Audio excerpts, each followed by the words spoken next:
Hello friends, അപ്പൊ നമ്മൾ ഇന്ന് പഠിക്കാൻ പോണത് ഫ്രീ ക്ലാസ് രണ്ടാമത്തെ ക്ലാസ് ആണ്. ഇന്ന് പഠിക്കാൻ പോണത് ഡബിൾ ചെയിൻ ആണ് കേട്ടോ. അപ്പൊ ഞാനിവിടെ ആദ്യം ഗോൾഡൻ കളർ ത്രെഡ്, ഇതിന് നമുക്ക് 2 കളർ ത്രെഡ് വേണം.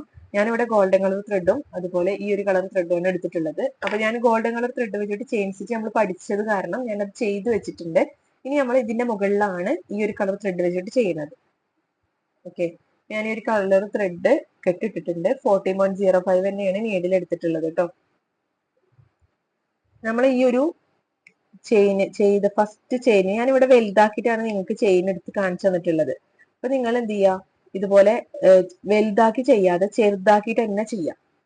ഓക്കെ, വലുതാക്കി ചെയ്യരുത്, ചെറുതാക്കിയിട്ടാണ്. നിങ്ങൾ ഫസ്റ്റ് ചെയിൻ സ്റ്റിച്ച് പഠിച്ച കാരണം നിങ്ങൾക്ക് ചെറുതാക്കി ചെയ്യാൻ പറ്റും. നിങ്ങൾ നന്നായി പ്രാക്ടീസ് ചെയ്താല് നിങ്ങൾക്ക് ചെറുതാക്കിയിട്ട് ചെയിൻ എടുത്ത് ചെയ്യാൻ പറ്റും. നിങ്ങൾ ചെറിയ ചെറിയ ചെയിൻ ആക്കിയിട്ട് ചെയ്തതിന് ശേഷമാണ് ഡബിൾ ചെയിൻ അതിന്റെ മുകളിൽ ചെയ്യേണ്ടത്. അപ്പോ ഇതാ ഈ ഒരു ചെയിൻ സ്റ്റിച്ചിന്റെ ഫസ്റ്റ് ചെയിനിന്റെ ഉള്ളിൽ, ഈ ഒരു ഫസ്റ്റ് ചെയിനിന്റെ ഉള്ളിൽ നിന്നാണ് ഞാൻ ഈ ഒരു ചെയിൻ എടുക്കുന്നത്.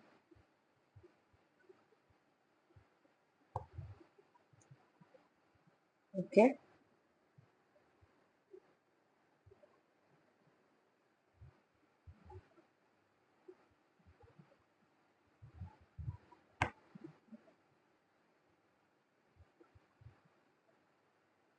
ഫസ്റ്റ് ചെയിനിന്റെ ഉള്ളിൽ നിന്ന് എടുക്കുക.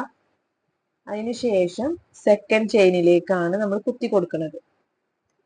ഓക്കെ, പിന്നെ തേർഡ് ചെയിനിന്റെ ഉള്ളിൽ നിന്ന്, അങ്ങനെ ഓരോ ചെയിനിന്റെ ഉള്ളിൽ നിന്ന് അതിന്റെ ഈ ചെയ്ത സ്റ്റിച്ചിന്റെ മുകളിലേക്കാണ് നമ്മൾ ഈ രണ്ടാമത് ചെയ്യുന്ന സ്റ്റിച്ച് വരിക. ഓക്കെ, ഓരോ ചെയിനിന്റെ ഉള്ളിലേക്കാണ് നമ്മൾ കുത്തി കൊടുക്കുന്നത്. ചെയിനിന്റെ മുകളിൽ നിന്നല്ല, നമ്മൾ ചെയിൻ എന്ന് പറഞ്ഞാല് ഒരു ഇതാ, ഇതിന്റെ ഉള്ളിലേക്കാണ് കേട്ടോ വരിക. ഇത് ഉള്ളിലേക്കാണ് നമ്മൾ അടുത്ത ചെയിൻ എടുക്കുന്നത്. ഓക്കെ, അതാ ഇതുപോലെയാണ് ഡബിൾ ചെയിൻ വരിക കേട്ടോ.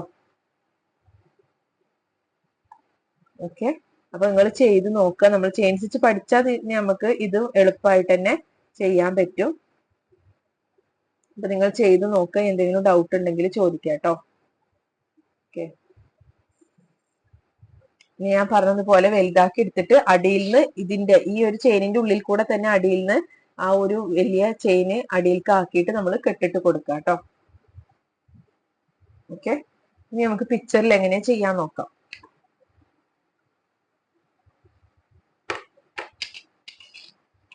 ഞാനിതാ ഇവിടെ ഒരു ഇത് ചെയ്ത് വെച്ചിട്ടുണ്ട്. അല്ലെങ്കിൽ ഞാൻ ഇതിലൊക്കെ ഡബിൾ ചെയിൻ ചെയ്തിട്ടുണ്ട്, നിങ്ങൾക്ക് കണ്ടാൽ മനസ്സിലാവും. ഓക്കെ, ഈ ഒരു ഭാഗത്ത് കണ്ടില്ലേ, ഈ ഒരു ഭാഗം ഞാൻ ഡബിൾ ചെയിൻ ചെയ്തിട്ടില്ല, ചെയിൻ സ്റ്റിച്ച് മാത്രമാണ് ചെയ്തിട്ടുള്ളത്.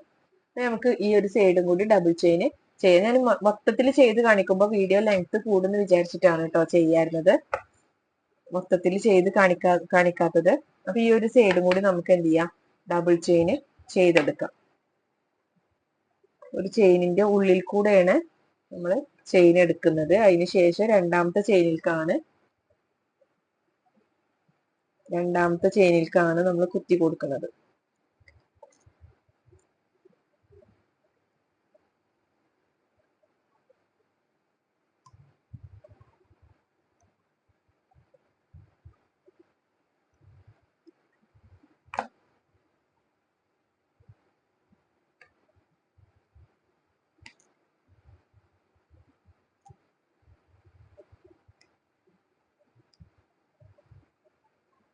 നമ്മൾ ചെയിൻ സ്റ്റിച്ച് പഠിച്ചാൽ നമുക്ക് ഈ ഒരു ഡബിൾ ചെയിൻ ചെയ്യാൻ എളുപ്പമാണ്. പിന്നെ ശ്രദ്ധിക്കേണ്ടത് ഈ ഒരു ചെയിനിന്റെ ഉള്ളിലേക്കാണ് കുത്തുന്നത് മാത്രം.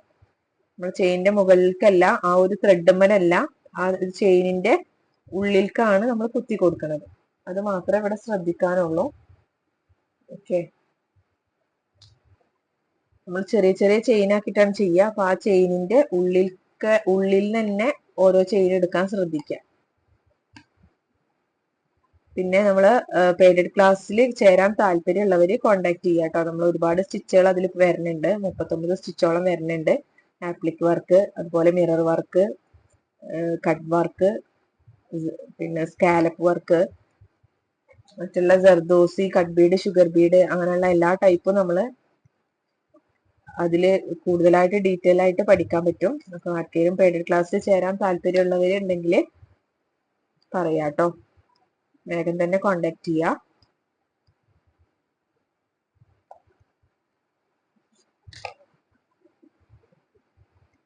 അപ്പൊ അതുപോലെ ഓരോ ചെയിനിന്റെ ഉള്ളിൽ നിന്നാണ് നമ്മൾ ഈ ഡബിൾ ചെയിന് എടുക്കുന്നത് കേട്ടോ.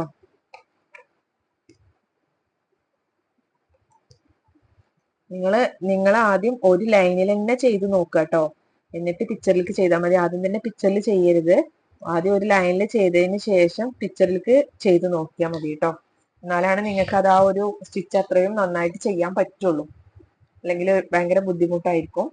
അപ്പൊ ആദ്യം ഒരു ലൈനിൽ തന്നെ ചെയ്ത് നോക്കുക, എന്നാലാണ് നമുക്ക് ഈ ഒരു കേവ് ഭാഗവും അതുപോലെ പിന്നെ നമ്മുടെ ഈ കോൺ ഭാഗമൊക്കെ വരുമ്പോൾ ഫിനിഷിംഗ് ആയിട്ട് കിട്ടണം എന്നുണ്ടെങ്കിൽ ആദ്യം ലൈനിൽ ചെയ്തിട്ട് ആ ചെയിന് നന്നായി പ്രാക്ടീസ് ആവണം, എന്നാലാണ് നിങ്ങൾക്ക് ഇത് എളുപ്പത്തിൽ ചെയ്യാൻ പറ്റുള്ളൂ കേട്ടോ. അപ്പൊ നന്നായി നിങ്ങളെല്ലാവരും പിക്ചർ ലൈനിൽ ചെയ്ത് നോക്കിയതിന് ശേഷം പിക്ചറിലും ചെയ്ത് നോക്കുക. എന്തെങ്കിലും ഡൗട്ട് ഉണ്ടെങ്കിൽ ചോദിക്കാം കേട്ടോ. Okay, thank you.